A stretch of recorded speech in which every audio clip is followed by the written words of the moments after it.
শ্রী মা সারদা দেবীর জীবনের কয়েকটি ঘটনা। 1279 সালের 24 জ্যৈষ্ঠ অমাবস্যা তিথিতে ফলহারিণী কালিকা পূজার দিন শ্রী মাকে ষোড়শী রূপে পূজা করলেন শ্রীরামকৃষ্ণ।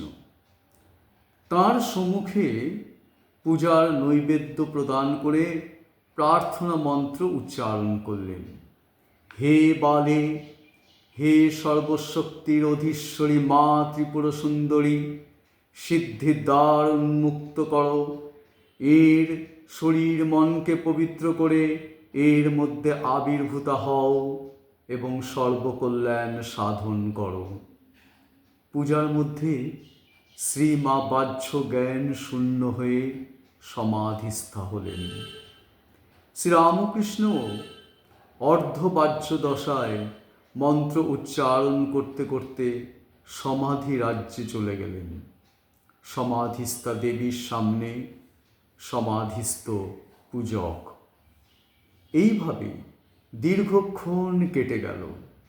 মাঝ রাতের অনেক পরে শ্রীরামকৃষ্ণের সমাধি ভাঙল।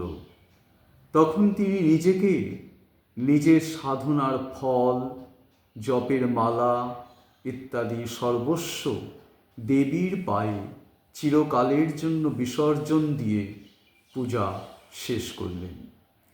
ক্রমশ শ্রী মা বাহ্যভূমিতে ফিরে এলেন। এই পূজার ফলে শ্রী মা শ্রীরামকৃষ্ণের সমস্ত সিদ্ধির অধিকারী হলেন।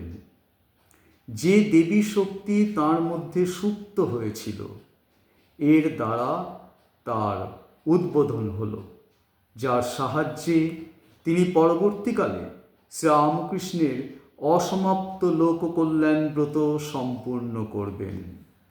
ষোড়শী পূজার সময় শ্রী মা 19 বছরে পদার্পণ করেছিলেন। পত্নীকে জগজ্জননী জ্ঞানে পূজা আধ্যাত্মিক ইতিহাসে সম্ভবত এই প্রথম।